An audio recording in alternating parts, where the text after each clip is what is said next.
rezero lustif. The Butterly Dream Part 2. "You're late," a dignified voice stated, cold with displeasure. The moment Suburu entered the dining room, he felt a bead of cold sweat trickle down his back at its menacing undertone. He forced a smile and raised a hand in greeting, trying to conceal how nervous he truly was. "My bad," he said, his voice light and casual. "Man, I guess I'm more worn out than I realized. It's so hard to get out of bed in the morning." "Spare me your weak excuses," the voice cut in sharply. "Do not forget that I can discern easily what is truth and what is mere ceremony. I bet you and your would-be awakener of a maid were fooling around." Suburu turned his head, whistling in what he hoped was a nonchalant way. "Well, no denying that," he muttered under his breath, feeling the sharp glare aimed at him. Whoever went to wake him would always be the target of some flirting, no matter whose turn it was. "The reality is that you neglected the promise you made to me. I suppose I should expect to be treated as such," she added, her voice dropping into a more vulnerable tone. "No, I didn't mean to," Suburu started, his voice quick with regret. "No need to console me," she interrupted softly. "I am fully aware that I'm no lovely young lady. Unlike the other women surrounding you, I put no effort into anything but my swordplay. I know little of proper dress or makeup. Of course, I am unable to satisfy you, sire." The uncharacteristically self-deprecating words just kept coming, her voice trembling with the weight of her insecurities. Surely this feeling had been building day by day, and this morning had finally overflown. Even a single drop was enough to cause the whole dam to burst when it came to this sort of thing. Her insecurities had piled up one by one and now manifested as self-doubt. And it was a failure on the part of Suburu that he had not noticed her discontent thus far. "What are you planning?" he asked gently. "If you can see inside my heart, don't you already know what I'm up to?" she replied, her voice carrying a teasing lilt despite the situation. "Don't tease me," Suburu said softly. Caught within his embrace, she turned her face away. She refused to look him in the eye, and her shoulders jerked, as though she was ashamed of being held. But her half-hearted resistance began and ended there. "All I can see is the mood of others. Though I can sense the general nature of the inner workings of the heart, I cannot see all of its contents. So I won't be able to understand your true intentions unless you state them plainly." "That's an embarrassing thing to ask," Suburu murmured. "Are your Majesty's true intentions something to be embarrassed of?"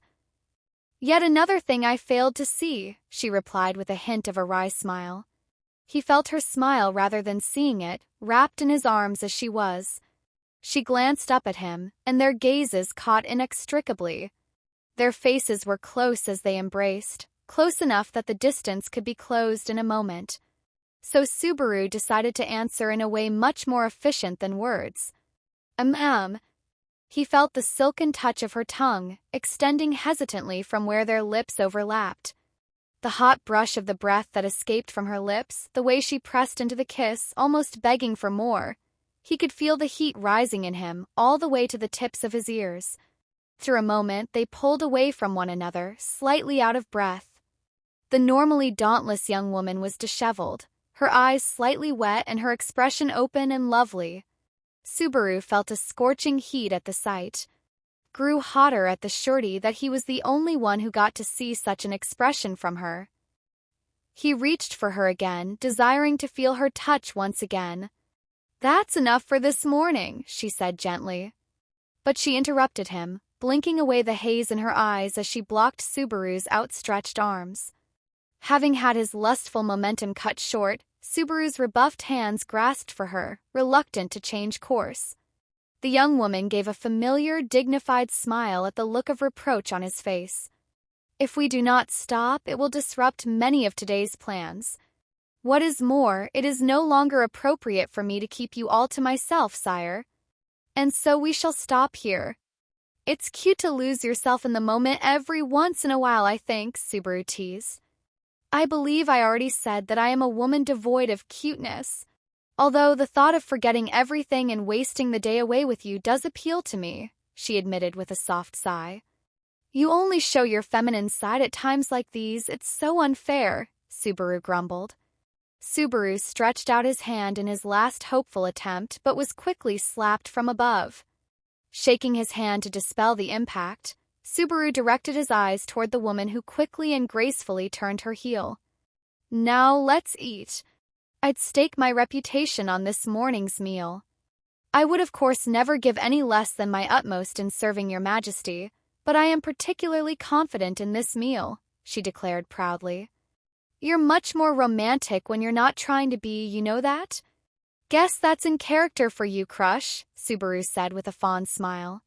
Suburu slumped in defeat but was pulled from his dejection by the mouth-watering scent from the table. The young woman gestured broadly to her work, confident in its quality.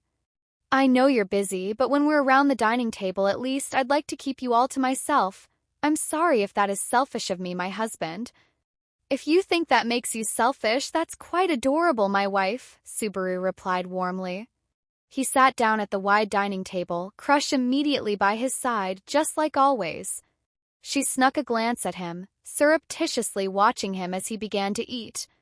As soon as the first bite passed his lips, Suburu exclaimed, It's delicious! The hint of unease in those dignified eyes faded away at his cry. As he crammed another bite into his mouth with his fork, praising its flavor once again, Suburu thought to himself that this side of his wife was ridiculously lovable.